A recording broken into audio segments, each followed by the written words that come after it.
സഹോദരിയുടെ വിവാഹത്തിൽ പങ്കെടുക്കാൻ 3 ദിവസത്തെ അവധിയെടുത്ത ഗൾഫിൽ നിന്നെത്തിയ യുവാവിന്റെ 7 പവന്റെ മാലയും പാസ്പോർട്ടും പണവും ഉൾപ്പെടുന്ന ഹാൻഡ് ബാഗ് ആലുവ റെയിൽവേ സ്റ്റേഷനിൽ വെച്ച് കാണാതായി. 3 മണിക്കൂർ നീണ്ട തെരച്ചിലിനൊടുവിൽ റെയിൽവേ ജീവനക്കാരാണ് ബാഗ് കണ്ടെത്തിയത്. കാഞ്ഞങ്ങാട് പോലീസ് സ്റ്റേഷൻ സമീപം മദീന മൻസിൽ ഫൈസൽ അബ്ദുള്ളയാണ് 42 വയസ്സ് 3 മണിക്കൂറോളം വിഷമസന്ധിയിലായത്.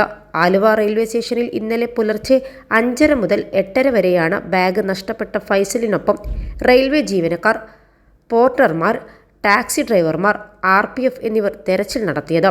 ഫൈസൽ സ്റ്റേഷനിലെ പല സ്ഥലങ്ങളിലും മാറി മാറി ഇരുന്നതിനാൽ എല്ലായിടത്തും തെരഞ്ഞു. റെയിൽവേ ജീവനക്കാർ മാമ്പ്ര സ്വദേശി അനീഷാണ് ഒടുവിൽ 3-ാം നമ്പർ പ്ലാറ്റ്ഫോമിൽ നിന്ന് ബാഗ് കണ്ടെടുത്തത്.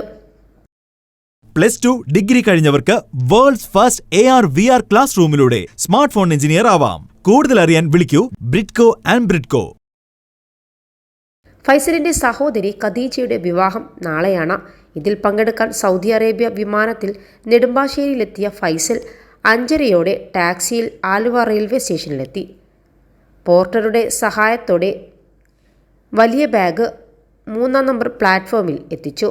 സ്വർണവും പാസ്പോർട്ടും പണവും അടങ്ങിയ ബാഗ് ഫൈസലിന്റെ കൈവശം തന്നെയായിരുന്നു. പ്ലാറ്റ്ഫോമിൽ വെച്ച് ചായ കുടിക്കുന്ന നേരത്താണ് ബാഗ് കാണുന്നില്ലെന്ന് മനസ്സിലായത്. റെയിൽവേ സ്റ്റേഷനിൽ ഉണ്ടായിരുന്ന എല്ലാവരും ചേർന്ന് തെരച്ചിൽ നടത്തിയെങ്കിലും കണ്ടെത്താനായില്ല. ഇതിനിടയിൽ കണ്ണൂരിലേക്കുള്ള ഇന്റർസിറ്റിയും കടന്നുപോയി. ഒടുവിൽ അനീഷ് കണ്ടെത്തി. RPFന് കൈമാറിയ ബാഗ് പിന്നീട് ASI P തോമസ് ഡാൽവിയിൽ നിന്ന് ഫൈസൽ ഏറ്റുവാങ്ങുകയും ചെയ്തു. 24-ന് മടങ്ങുന്നതിനുള്ള ടിക്കറ്റും ബാഗിലുണ്ടായിരുന്നു.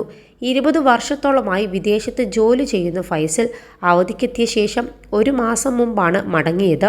പാസ്പോർട്ട് നഷ്ടപ്പെട്ടിരുന്നുവെങ്കിൽ യഥാസമയം തിരിച്ചു പോകാൻ കഴിയാതെ ജോലിയും നഷ്ടപ്പെടുമായിരുന്നുവെന്ന് ഫൈസൽ പറഞ്ഞു.